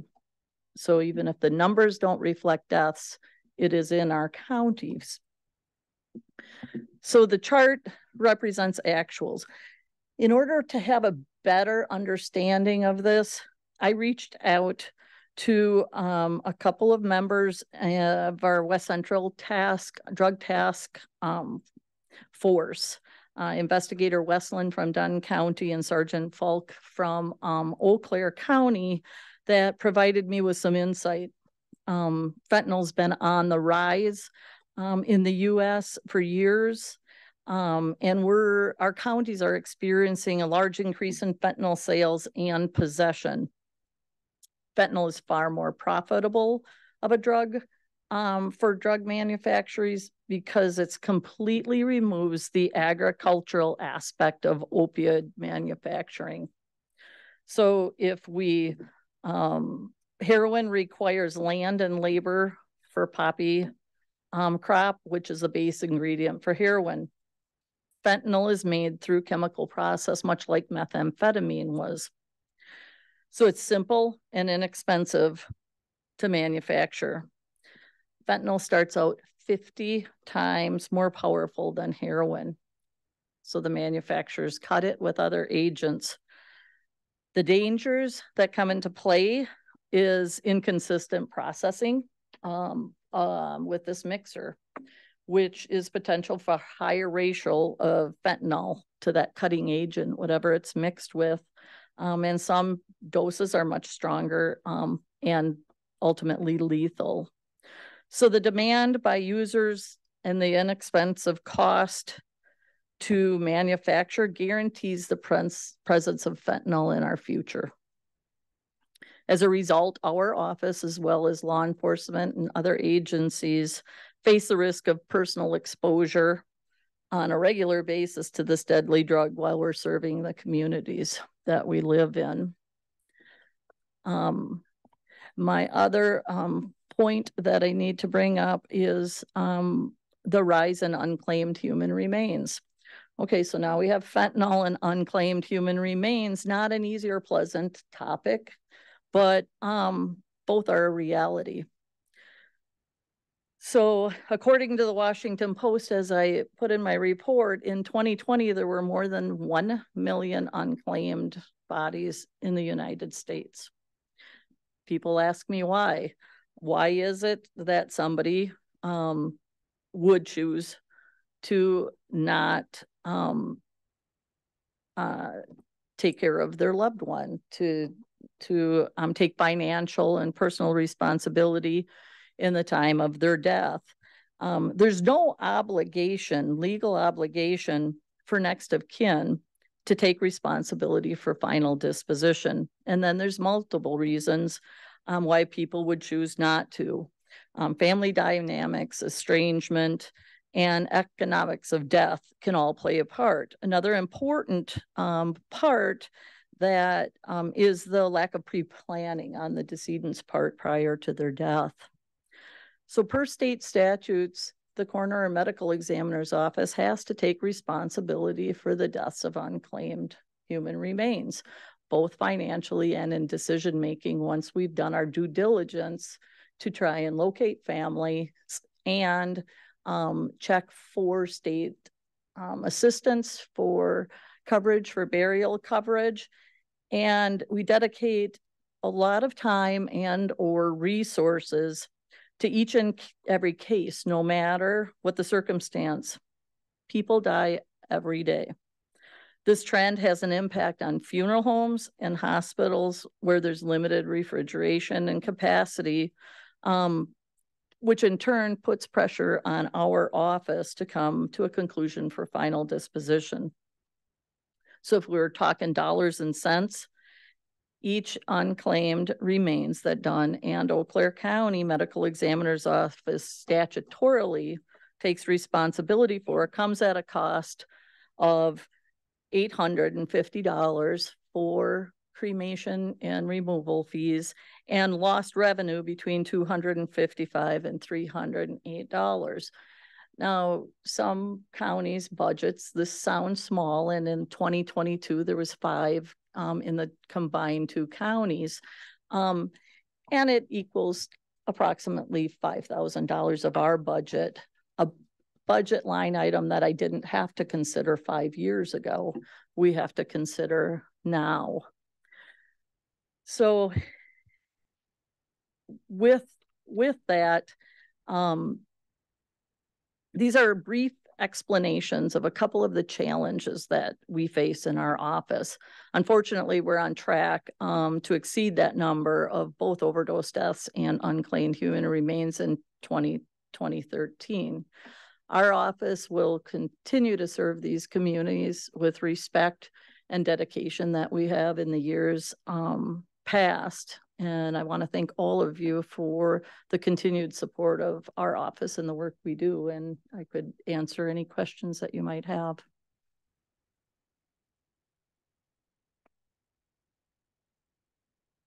No questions? I don't see any. Thank you very much for your report.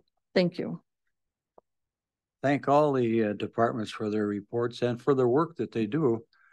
It appears that the county is involved with people from cradle to death. So a lot of times people don't realize the reach that the county has in everybody's life. If anybody would be interested in a quick 5-minute break, give me a thumbs up. If you're not, we'll keep going. Looks to me like we're keeping going. Next order of business is the consideration of reports, resolutions, ordinance to the county board from the executive committee. Request to change use of capital improvements ARPA funding 2023 from the facilities committee. I would entertain a motion and a second before we speak on that. Supervisor Kinnear, motion, and Supervisor Keither, a second. We have a motion and a second. Speaking to this, Supervisor Rogers, would you like to speak to this?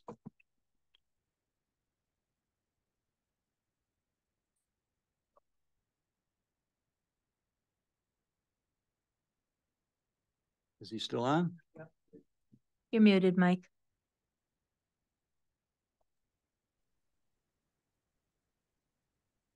I think I'm having some trouble here. I'm sorry.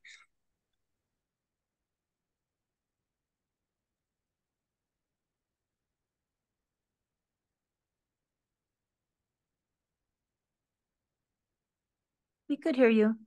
We could hear you, Mike. Okay. Where are we at now? The road, right? We're speaking to a motion in a second to address the change use of capital improvements from the facilities committee. Would you like to speak to that? Yes, I can do that, or if you'd rather have Chris do it. What we're doing is they've requested that we don't put the money toward the road the 500,000 to build the new road between the Judicial Center and the Government Center. The value of it doesn't seem to meet the use of what, or the cost of what we're going to be spending. At the same time, they would like to use that money, that ARPA money, to do the locks on the doors that had been brought forward for next year's capital improvement. Something that could really be nice to get done now for security reasons within the building. The road that's there now is a field road, and they still want to move forward with upgrading that to like a dirt road. So the highway is looking to put a price together. It's not going to cost but a fraction of what the a full road would cost. Thank you, Mike. Chris, would you like to flesh it out, or is that about it? So the 2023 capital improvement plan, which was adopted in 2022, included $500,000 to do a road and a walking path between here and the Judicial Center. And after we took a look at that and how many people would benefit from that, there is still a need for a walking path. You routinely see people walking along Highway 29, coming to and from the Judicial Center and the county jail. But we believe that we can eliminate the road, upgrade the field road by adding some gravel and or limestone or some base to it. And it is currently plowed, it is currently drivable, and does allow people to go back and forth between the two facilities without utilizing the highway. And then in exchange for not utilizing the full $500,000 to do that upgrade to that road and a walking path, we would use that to fund installation of a swipe badge lock system on the external entrances to all of the county buildings, except the highway department and transit. And that is money that was slated in the 2024 capital improvement plan, which would then come out of that plan for 2024. Thank you, Chris. Supervisors have any questions? Seeing none, all those in favor of the motion, say aye. Aye. Opposed, same sign. Motion carried. Thank you. Next order of business is a resolution amending the county supervisor district map for districts 12, 14, 28, and 23. I would entertain a motion to approve that. Supervisors on is the motion. Is there a second? Witzel. Super Witzel is the second. Speaking to that, Nick, would you like to talk to this? I can, yes. These two resolutions are kind of housekeeping. The city of Menominee has annexed some area that was within township, and it's now part of the city.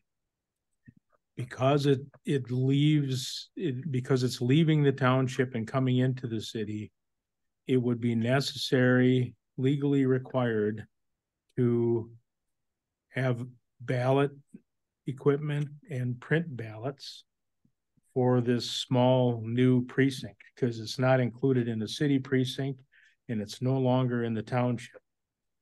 I believe one or perhaps both of these have no residents, and it would still be legally required to purchase voting equipment and print ballots for upcoming elections.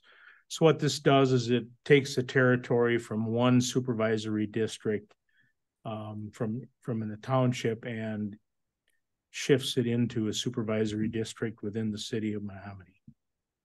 And that it's basically the same for both of the resolutions. One of them is for districts 12 and 14, and one of them is for districts 28 and 23. Thank you, Nick. Are there any questions? Hearing none, I think that's a majority vote, isn't it? Yes, yeah. All those in favor signify by saying aye. Aye. Aye. Opposed, same sign. Motion carried. And I apologize, I overlooked let me see here. No, I didn't. I guess I'm right on. All right. Just clarify, was that for both resolutions? Yes, it was. That's the way I worded it, 12 and 14, 28 and 23. All right. Yes. Consideration of reports and resolutions ordinance come to the county board from the standing committees. 11A, Health and Human Services 2023 budget adjustment. Department of Human Services, Health Department, and Veteran Services. Chris, would you like to speak to that, or? Sure. Or Diane, would you like to speak to that? Supervisor Morehouse will speak. Thank you.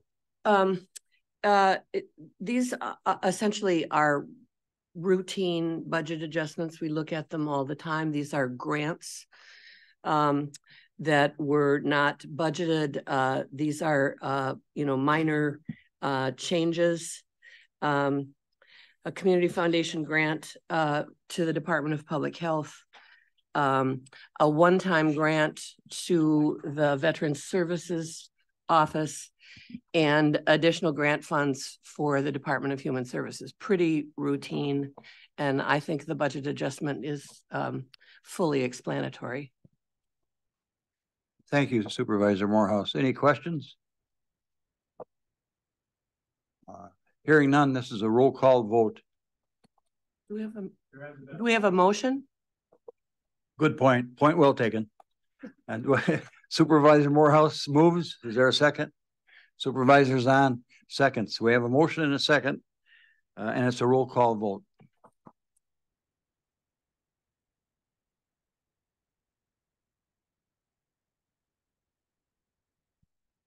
Supervisor Rogers, how do you vote?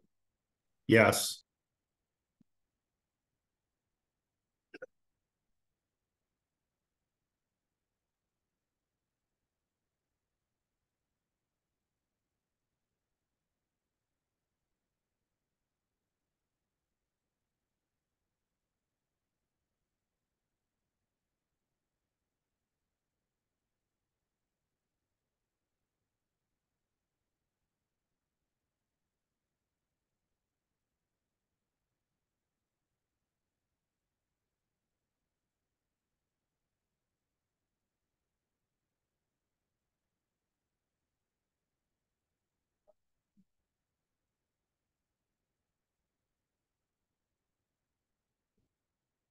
They did.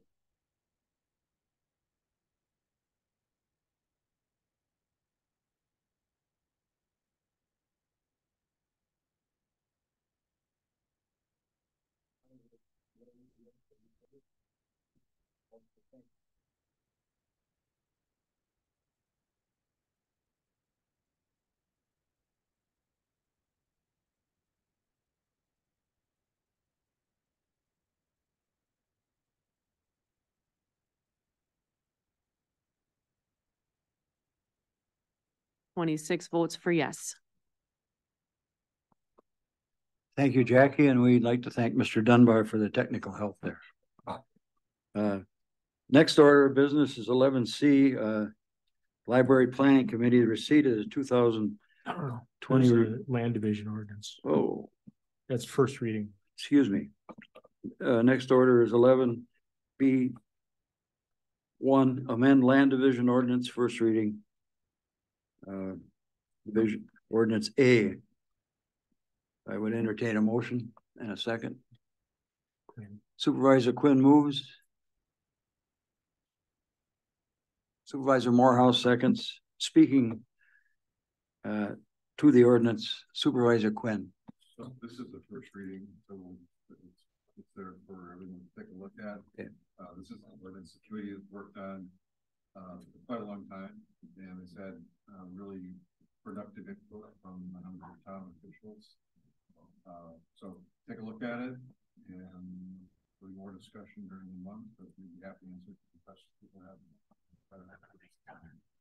And just for clarification purposes, there's only one ordinance. There are two listed on the agenda. One of them is part A of the document, and the other is part B, but it's all one document. Nope, move to the library plan now. Next order of business is 11C, Library Planning Committee. The receipt of the revised library plan. All that the board, I would entertain a motion saying that we received the library plan, and is there a second? Supervisor Breslin moves. Is there a second? Supervisor Johnson seconds it. Over there.